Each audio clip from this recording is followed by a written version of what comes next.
काळजी करू नका, हे फक्त सावत्र भाऊ जे आहेत त्यांच्यापासून सावध राहा. तुम्ही बळ दिलं, तुम्ही ताकद दिली तर 1,500वर हा तुमचा भाऊ थांबणार नाही. 1,500, 2,000, 2,500, 3,000 आणखी वाढवू.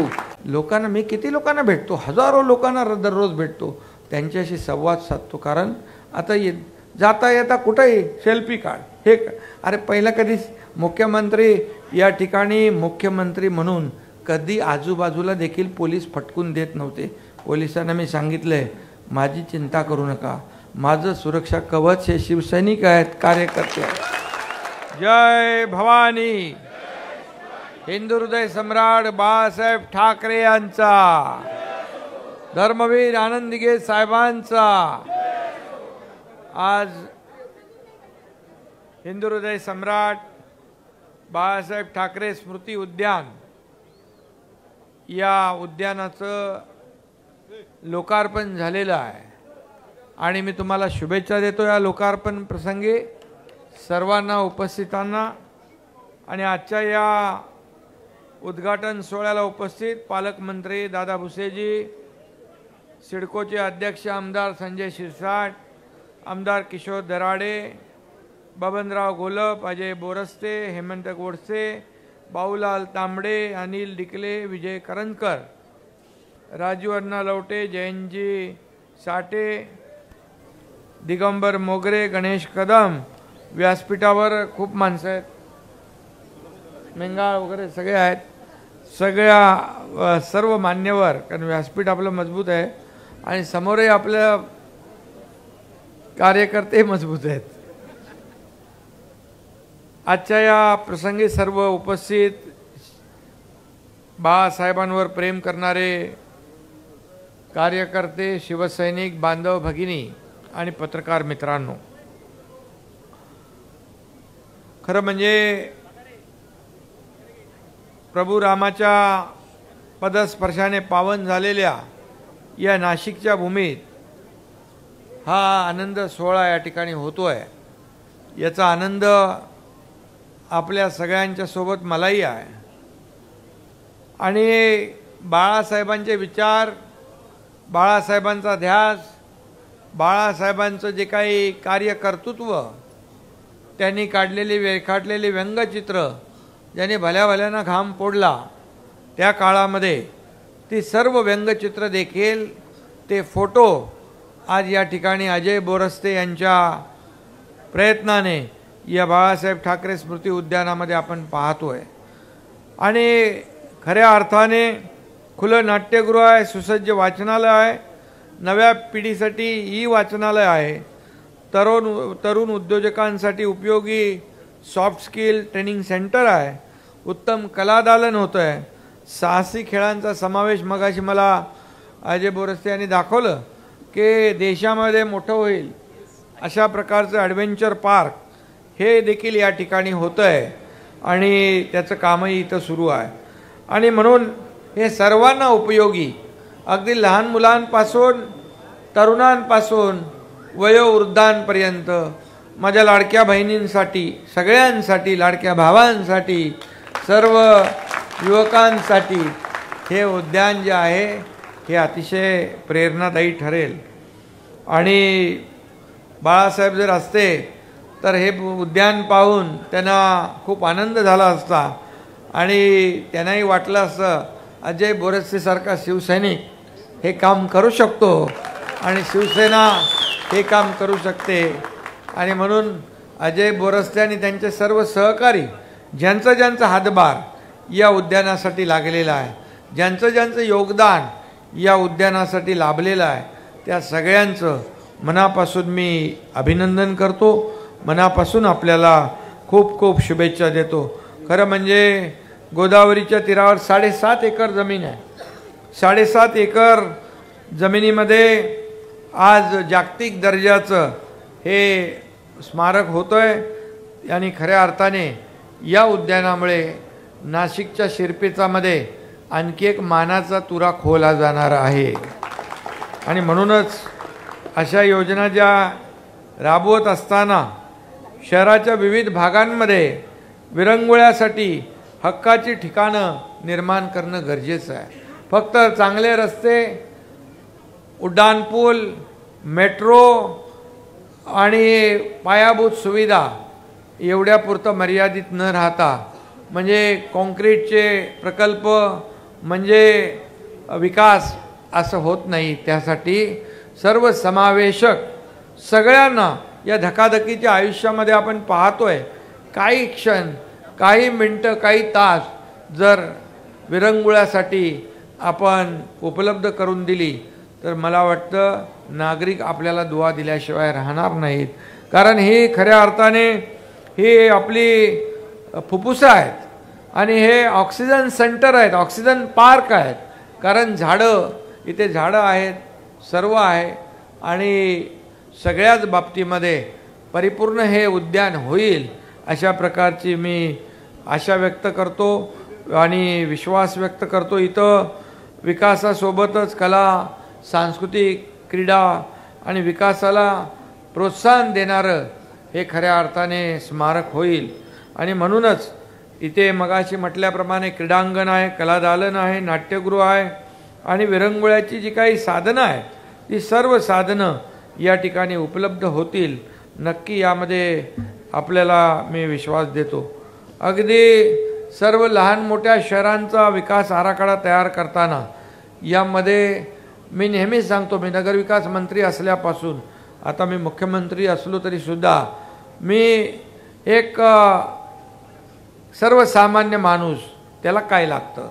कारण मी CM म्हणजे सगळे म्हणतात CM म्हणजे चीफ मिनिस्टर, बरोबर आहे, परंतु मी म्हणतो CM म्हणजे कॉमन मॅन. आणि कॉमन मॅनमध्ये आपण जेव्हा स्वतःला सर्वसामान्य माणूस जेव्हा म्हणून घेतो तेव्हा सर्वसामान्य माणसामध्ये जाणं अडचणीचं होत नाही. आणि म्हणून मगाशी मी येताना दादा भुसे गाडीत होते आणि कोण होतं आणि तिथून येताना एक आपला कार्यकर्ता भगवा झेंडा आणि काहीतरी ते हातात ढाल होती, तो उभं असे 10-15 लोक उभे होते आणि ते असा मला झेंडा दाखवत होता. आता त्याला वाटलं आपला तो असं सगळीकडे उभे असतात तसं तो उभा होता, पण माझी गाडी, त्याचा शिवसैनिक, त्यातला जागृत कार्यकर्ता बघून गाडी आपोआप थांबली तिकडं. आणि तो कार्यकर्ता मला म्हणाला, सगळे लोक बोलतात एवढं काय कार्यकर्ता काम करतो शिवसेनेसाठी मनापासून रात्रंदिवस, तुला कोण विचारतंय. त्याला म्हणालो, तुला एकनाथ शिंदे तुला विचारतोय म्हणून उभा राहिला.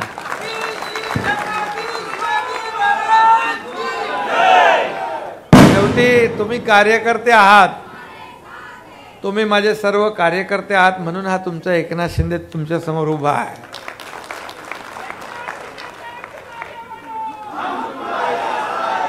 आणि म्हणून सर्वसामान्यांचं सरकार आपण म्हणतो ते यासाठीच की सर्वसामान्यांमधला जेव्हा मुख्यमंत्री होतो तेव्हा सर्वसामान्य जे आहेत ते आपला सर्व म्हणजे संपूर्ण महाराष्ट्र, आता माझं कुटुंब, माझी जबाबदारी एवढं नाही आहे, आता अख्खा महाराष्ट्र माझा परिवार आहे.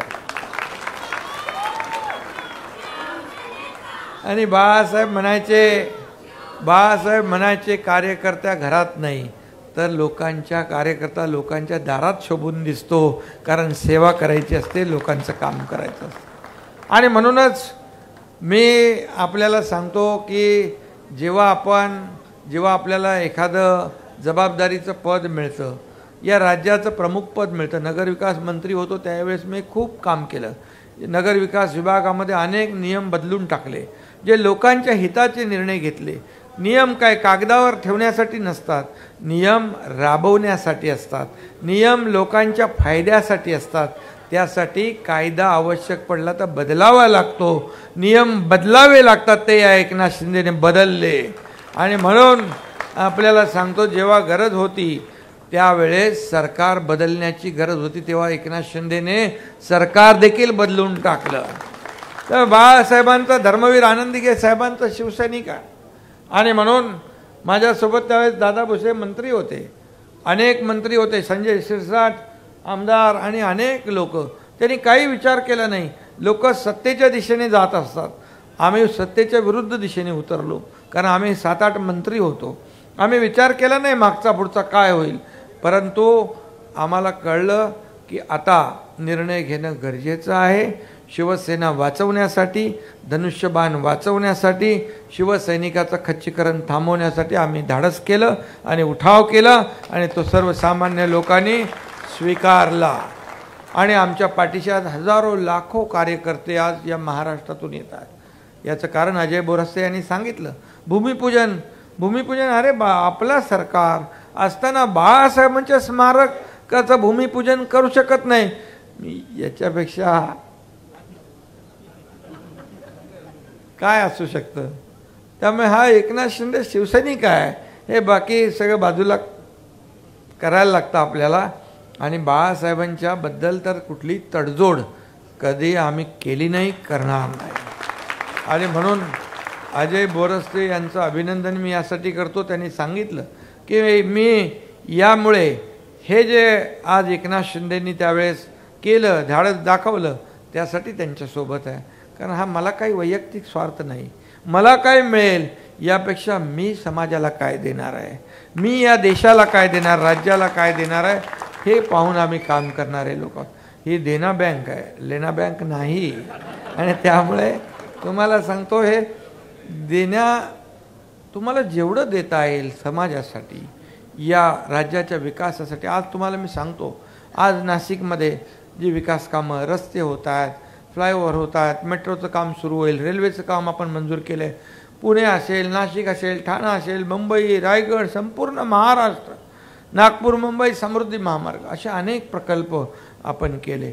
पूर्वीच्या सरकारने त्याला अडथळे केले, स्पीड ब्रेकर टाकले, थांबवले कामं, जी विकास कामं मंदावली.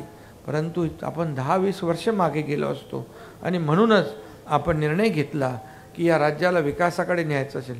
आज तुम्हाला मी सांगतो, तुम्हाला अभिमान वाटेल, जेव्हा महाविकास आघाडीचं सरकार होतं आपण 3ऱ्या नंबरवर होतो. आपण सरकार बनवलं, तुमचं सरकार, माझ्या माता भगिनींचं सरकार, शेतकऱ्यांचं, कष्टकऱ्यांचं, युवकांचं सरकार बनवल्यानंतर आपण 1ल्या नंबरला आलो. 1ला नंबर. आज परदेशी गुंतवणुकीत आपण 1ला नंबर, आज पायाभूत सुविधांमध्ये 1ला नंबर, आज उद्योगांमध्ये आपण 1ला नंबर. सगळीकडे आज नंबर 1ला आपलं राज्य आहे. आणि म्हणूनच मी काल कुठल्या तरी TV इंडिया टुडेला काहीतरी गेलो होतो आणि त्यांनी मला कधी माहीत नाही, तर मला माहीत नाही, तो बोलता बोलले, अरे आमच्याच चॅनलनी तुम्हाला टॉप 5 मध्ये मुख्यमंत्री म्हणून तुम्हाला तुमचा नंबर लावला होता. बोलो मला माहीत नाही, मी काय बघत नाही, मी आपलं काम करत राहतो. नंबर मिळेल म्हणून मी काम करत नाही. नंबर मिळू नाही मिळू, लोकांचं 1 नंबरचं काम आपण करायचं असतं. काही लोकांचं गरीबासून नंबर मिळतात, आता ते कसे मिळतात माहीत नाही मला. आता इथं मगाशी चित्र पाहिलं, मी अजयला सांगितलं की अजयला जाऊ दे, अजयला सांगतो की अजयला मगाशी मी म्हणालो, बाळासाहेबांचे फोटो बघितल्यानंतर जुनी आठवण येते. बाळासाहेबांसोबत आपण काम केलेले, आपण किती भाग्यवान आहोत जे बाळासाहेबांकडे मातोश्री, अख्खं दिल्ली, पूर्ण कुठलीही लोक मातोश्रीत यायची. आज बघितले ते फोटो सगळे, सर्व क्षेत्रातले. पण आजची काय परिस्थिती, आपल्याला सगळीकडे उठून फिरावं लागतं, दिल्लीपासून गल्लीपर्यंत. पण बाळासाहेब होते तेव्हा सगळे दिल्ली सकट देशातले, जगभरातले लोक बाळासाहेबांकडे यायचे. हे त्यांचं मोठेपण होतं, हे त्यांचं कार्य होतं, हे उत्तुंग त्यांची भरारी होती. आणि म्हणून मी पाहिलं की त्याच्यामध्ये बाळासाहेब एक आंदोलन करताना त्यांचा एक फोटो आहे. कारण बाळासाहेब आंदोलनात स्वतः उतरायचे. तुम्ही आंदोलन करा, मी पाठीमाग बसतो, असं कधी केलं नाही त्यांनी. बाळासाहेबांनी आंदोलनात प्रत्यक्ष उतरले, पोलीस स्टेशनला देखील गेले. कार्यकर्त्याच्या मागं कसं उभं राहायचं हे बाळासाहेबांकडून आपण शिकलं पाहिजे. त्यांचा आदर्श जो आहे, शेवटी कार्यकर्ता हा जपला पाहिजे. ही ताकद काय, कार्यकर्ता आहे तर तुम्ही आम्ही आहोत. कार्यकर्त्या बिना आता 50 आमदार सोबत आले, बाळासाहेबांचे विचार घेऊन पुढे आलो. आता राहिलं काय, 50 आमदार आल्यानंतर सरकार बनलं. यात लोकशाहीमध्ये बहुमताला महत्त्व आहे. आणि सरकार झालं, आणि सरकार झाल्यानंतर आज जे निर्णय घेण्याची संधी मला मिळाली. मी देखील गरिबी पाहिली आहे, मी देखील शेतकऱ्याचा मुलगा आहे. गरीब परिवार, माझी आई कसं प्रपंच चालवायची, तेव्हाच मी विचार केला होता, जेव्हा माझ्या हातात सत्ता येईल त्यावेळेस माझ्या लाडक्या बहिणींसाठी, लाडक्या मातांसाठी, लाडक्या भावांसाठी, लाडक्या शेतकऱ्यांसाठी मी निर्णय घेईन. आणि हे आता लाडक्या बहिणींसाठी घेतला आहे, लाडके भाऊ आहेत, युवा प्रशिक्षण योजना, प्रशिक्षण भत्ता, स्टायपंड देणारं देशातलं पहिलं राज्य आहे आपलं, पहिलं राज्य आहे. मुलींना आता डॉक्टर व्हायचं, इंजिनियर व्हायचं, वकील व्हायचं आहे, चिंता नाही. ती चिंता सरकारने घेतलेली आहे, सरकारने त्याचं सगळं जबाबदारी उचललेली आहे. आज कोणी आजारी पडला, काय झालं तर काय होणार, कसं होणार, कसं ऑपरेशन होणार, बिलकुल चिंता नाही. 1.5 लाखाचं महात्मा ज्योतिबा फुले आम्ही 5 लाख केले, त्याच्यामध्ये अटी शर्ती काढून टाकल्या. अगदी श्रीमंतापासून गरिबापर्यंत सगळ्यांना 12.5 कोटी लोकांना त्याचा लाभ मिळणार. हे सरकारचं काम आहे. सरकार कशाला? फक्त काय खुर्चीवर बसायला? खुर्चीवर बसायला नाही, सरकार लोकांच्या दारात गेलं पाहिजे. शासन आपल्या दारी म्हणून लोकप्रिय झालं, मुख्यमंत्री लाडकी बहीण म्हणून लोकप्रिय झालं. शासनाचं काम काय? सर्वसामान्यांच्या जीवनामध्ये बदल घडवणं, आनंद देणं, त्याचं सुख समाधान. शेतकरी आज 6,000 रुपये प्रधानमंत्री महोदय देतात, त्याच्यात 6,000 रुपये आपण आणखी टाकले, 12,000 रुपये वर्षाला प्रत्येक शेतकऱ्याला देणारं हे पहिलं राज्य आहे. 1 रुपयामध्ये पीक विमा, दादा 1 रुपयात आपण देतो ना पीक विमा योजना, 1 रुपया शेतकऱ्याचा, बाकी पैसे सरकारचे. हे पहिलं राज्य आहे. आणि म्हणून कुठलाही सेक्टर, आपण कुठलंही क्षेत्र सोडलं नाही. आता देखील गावातल्या इकडच्या शेतकऱ्यांना 7.5 HP पर्यंत पंपाने शेती करणाऱ्यांचं वीज बिल आपण माफ करून टाकलेलं आहे. आणि म्हणून या सगळ्या गोष्टी ज्या सांगण्याचं तात्पर्य माझं, अजय बोरस्ते यांनी हे उद्यान जे साकारलेलं आहे याच्या मागे बाळासाहेबांची प्रेरणा आहे. बाळासाहेब काय सांगायचे? अरे कोणी आलं तर मंत्रालयात वरती बसू नका, 6व्या मजल्यावर खाली जा, त्यांना भेटा, त्यांच्याशी संवाद साधा. मग तेच मी करतोय. आता मी त्यांना भेटतो, रस्त्यावर जातो, शेतात जातो, बांधावर जातो, तरीसुद्धा पोटदुखी. म्हणाले हे काय मुख्यमंत्र्याचं काम आहे म्हणतात. हे काय मुख्यमंत्र्याचं काम आहे? मग मुख्यमंत्र्याचं काय काम? घरात बसायचं आहे? लोकांना भेटायचंच काम आहे ना. लोकांना, मी किती लोकांना भेटतो, हजारो लोकांना दररोज भेटतो, त्यांच्याशी संवाद साधतो. कारण आता जाता येता कुठेही सेल्फी काढ, हे अरे पहिला कधी मुख्यमंत्री या ठिकाणी मुख्यमंत्री म्हणून कधी आजूबाजूला देखील पोलीस फटकून देत नव्हते. पोलिसांना मी सांगितलंय, माझी चिंता करू नका, माझं सुरक्षा कवच हे शिवसैनिक आहेत, कार्यकर्ते आहेत.